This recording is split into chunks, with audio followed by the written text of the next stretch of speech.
We are back with a special episode. There's not much time left in the off season, so we're going to be doing our award predictions. We did them last year. One of us did pretty good. I won't spoil who, but the other one also won the rest of the games that we played and is owed a side bite. So, All right, it's not spoiling, by the way. Let's see if they remember.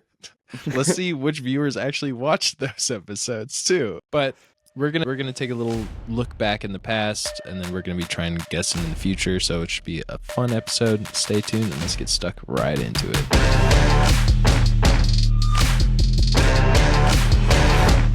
And now on to last year's awards. Bang! Looks like I'm the best. I kind of crushed it a little bit. You did. One looks pretty bad. Jonathan Taylor, that wasn't a great OPOY pick, but everything else, not too bad. Yeah, and then also, I mean, I took feel out like your guys coach are of the pretty year reasonable too. I took out comeback player, coach of the year, and our Super Bowl picks. Yeah, our odds. Your odds look way better now of getting 3 of 2 or 3 of the 5. Yeah, I look like way smarter. But no, it is. I mean, it was a good pull of getting Josh Allen's, Jaden Daniels, Jared Verse. Like everyone was on Caleb last year. Yeah, and Marv, like me. That's fair. I think Allen was pretty like whatever.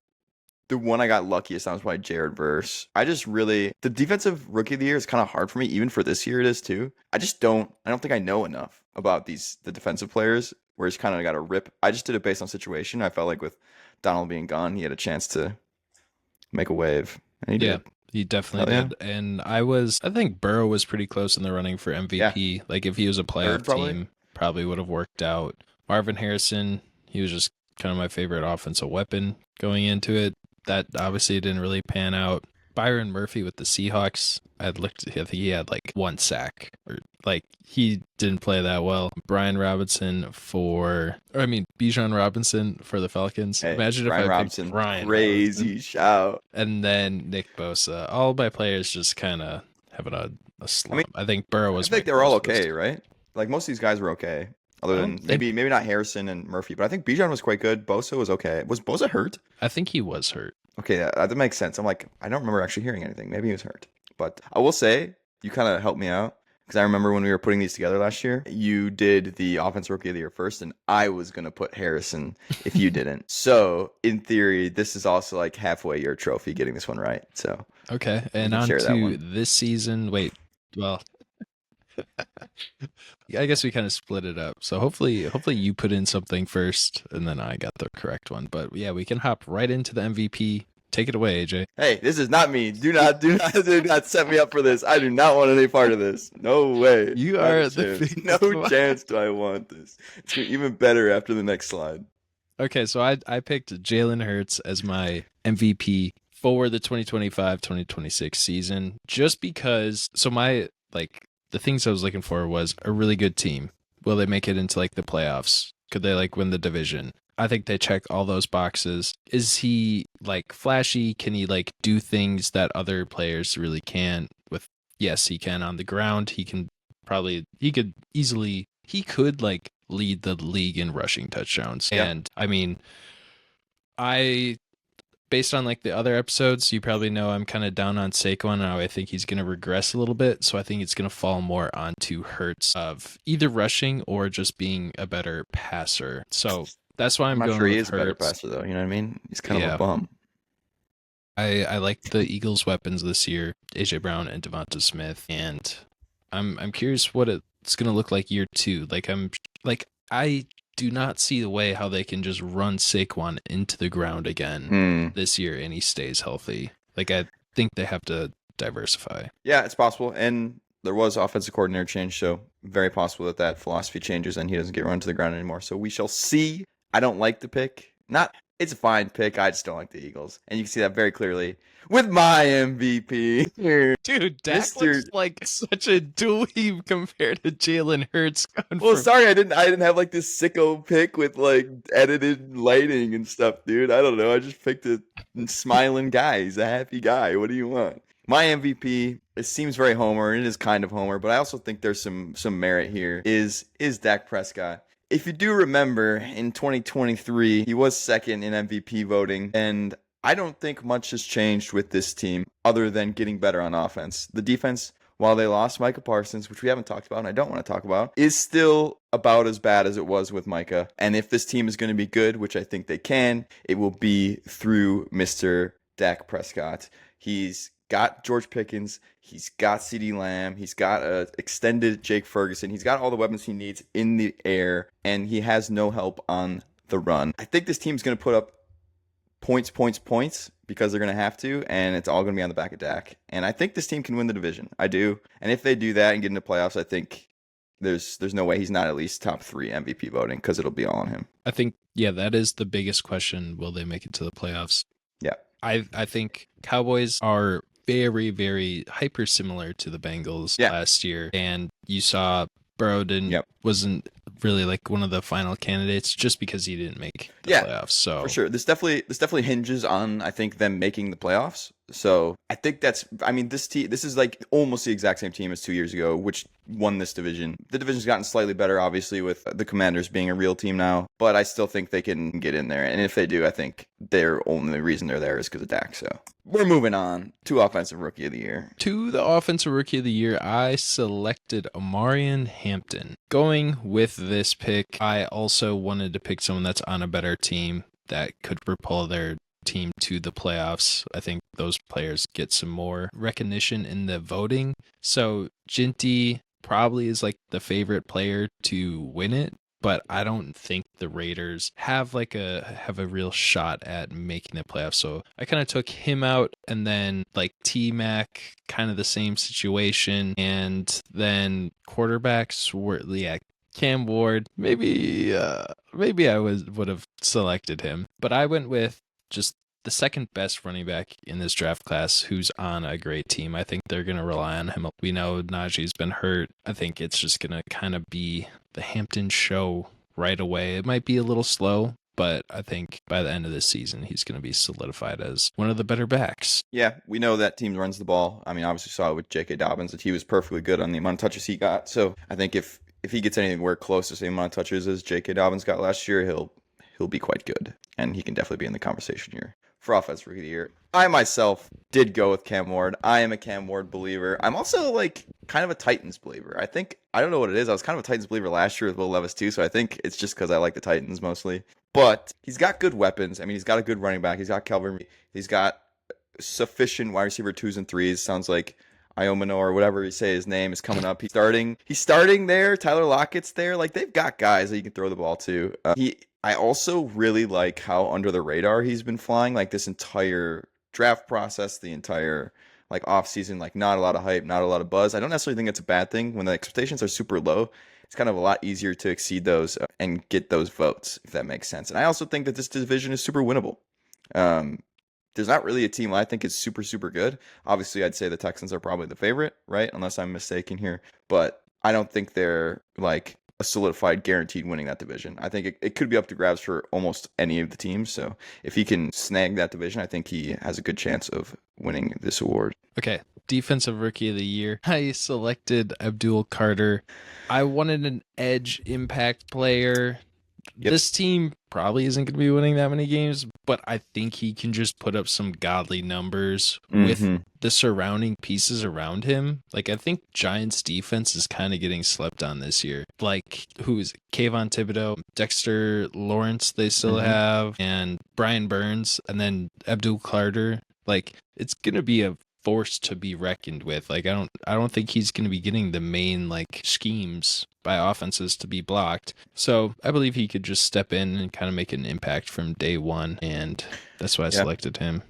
I like it. I mean, he's probably up there in terms of, I didn't look at odds. I'm sure he's pretty close to one, if he's not one, he might be. But he is great. I mean, it's a good pick. Like, he's got a good chance. This defense is going to be good. I'm like starting to slowly get more and more worried that the Giants might be okay. Like, they might be like in like a reasonable football team. That's starting to scare me a little bit. Just where would the Cowboys be placed then? I think this division is up there with the NFC North, where I could see all of these teams being super reasonable and it being just like annoying how good all the teams are or how like competitive it is. That's kind of how I see that going. But yeah, I think this is a good pick. I think defense will be good. I think it's a good shot to make some noise. I went with Mr. Williams here. Honestly, was doing the same thing. I wanted like an edge rusher, impact player. I don't know. You don't know this guy? No. I do, but I didn't have a good line of thinking for my defensive rookie of the year. I was looking through guys. I'm like, I don't feel super strong about anyone. I feel like he's got a good chance working along with Nick Bosa to, like you said, not be what the offenses are scheming for and get those kind of, not scraps, but kind of scraps in terms of those sacks and those big plays, because they're scheming more for Nick Bosa and the big players there. So that's kind of where I went with that. I think he just has a good opportunity to make some noise. So yeah, he's on, I think, a team that has a nice schedule. I didn't realize he got picked that high. I think the only thing I knew about him, like during the draft process, is that he's just like a freak raw athlete. So I don't know how fast he's gonna like progress and be impactful. But I mean, getting picked basically damn near top 10, you're gonna have a real shot at just taking over games. That's my hope, baby. Yeah, offensive player of the year, I went with Christian McCaffrey. I would have loved to draft McCaffrey in some more leagues. I think I have him in like one of my 8 leagues. But like it just feels like it's going to be one of those seasons where he's back and he's doing CMC things. Like it's every other year. As I say, it's the other of the every other year. So you're in luck. It's this year, and like there are not enough weapons on that team to really like take away from his workload. Yeah. I don't want him to get like 30 touches a game, but if he is, he's going to be super impactful and highly rated. And we know what he can do with 10 touches a game too. So like doesn't really matter. I think their 49ers are like oddly favored. I think they're like 10 wins for this season or something too. And I'm like, that just does not make sense. But I mean, like, if you do have one of the best offensive players in the game, you're in the position to win every game basically. And I think McCaffrey's going to be great this season and for fantasy too. And just wish I had him some more places. Yeah, I don't have him anywhere. I feel like in almost every draft I did, I was early. So, and I was never making that the reach to get Christian. So I wish I had a little bit more of him too, but I could see that happening for sure. I went with Bijan Robinson, taking your pick from last year and just moving it forward a year. I'm saying we're going this year. It's Bijan. I think with Penix, maybe with a little bit more experience under his helm, this offense will be a little bit better. I think because Penix maybe isn't going to be fully up to form yet, the dump offs will be there. I think it's going to be hard to be a worse offense than they were with Kirk most of that year. And Bijan's like entering the exact prime that you want to be in when you're winning awards like these. He's going to put up monster numbers. There's a reason he's getting drafted in fantasy as high as he is.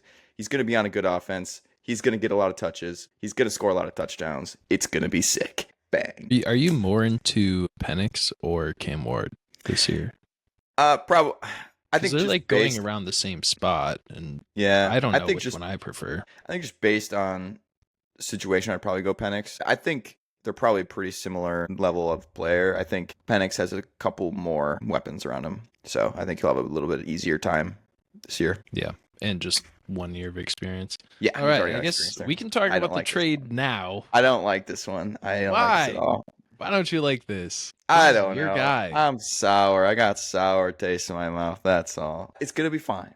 Can we talk about that sweater first off? So cute. So I was gonna say I don't know how I feel about it. I don't know if I okay. I think he was coming to Green Bay. And he's like, "What do I have that's? Do I have anything that's similar to Green Bay colors?" Yeah, 100%. What I mean, he looks like an Easter egg actually, but he 100% looks like an Easter egg. That is a very accurate depiction of that. I'm just gonna talk a little bit for a second here. Okay.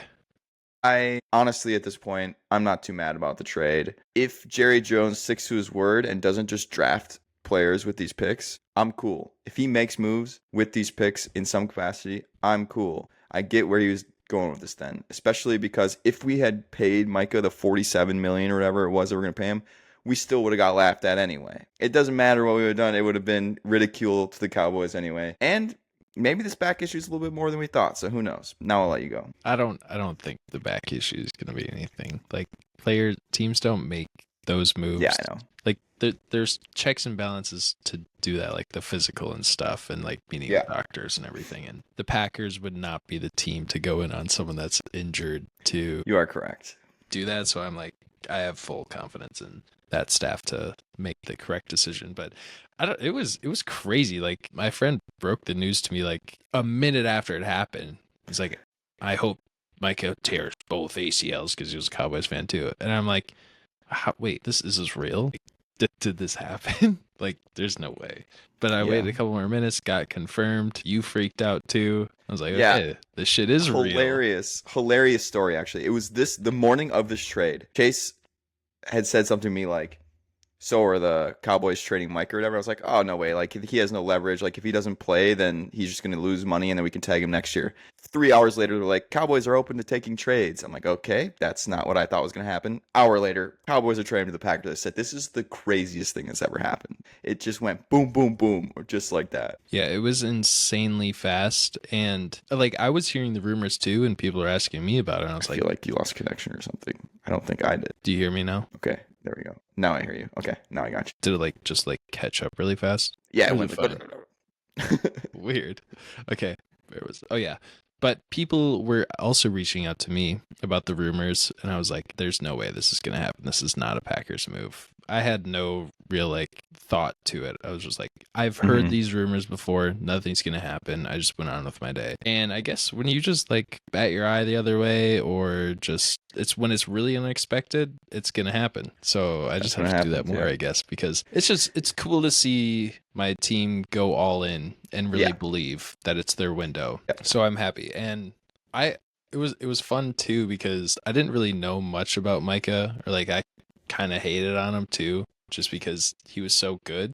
But now that he's on our team, I just digested everything, all of his live podcasts and stuff, and when him and Jordan Love went to Dubai and everything, I was watching all that stuff, and I'm like, this guy's sick. I'm happy that he made it to the team, and he's number one. I don't think there's been a Packer that wore it since Curly Lambeau or something. So I heard it was a long time. This could be cool. Get to see him week 1 in the flesh too. I'm pumped. That's dope. Yeah, that's dope. Hopefully he plays. Yeah. Hopefully this is more of just a hype pick than. I love that. No, that's great. Really you gotta have one of those. I'll have you know I picked Dak for MVP, so that's a little bit more of a hype pick as well. So I think you're good here. Yours is even a bit more realistic, I'd bet. Yeah. And moving on to my defensive player of the year, and I believe this is our last award, correct? I think this is it. I've got Pat Surtain. I mean, he's been the best cornerback in the league for 2 years at this point. I think he's gonna be on one of the best, if not the best, defense in the league, and a team I think that will overperform. There's some already pretty high expectations that they have right now. I feel like it's kind of hard for a cornerback to win defensive player of the year now that I'm thinking about it. But if you're good enough, and he gets the most praise out of any corner that I've seen in a long time from players themselves. I think you're bound to win this award after playing at a high level like he has for so long, or I guess for these past couple of years. I see it happening this year, especially because I think their defense is going to be so good. He'll make a lot of plays. Especially, if they're just locking people. If it's the no-fly zone. Exactly. They come up with a name for this team. That's the one thing that I was scared about, because I wanted to start a bunch of Titans that are draft wardens in places, and we're like, man, against the Broncos, I know week 1's gonna feel so bad. They're just gonna be on waivers, I feel like. Yeah, 100%.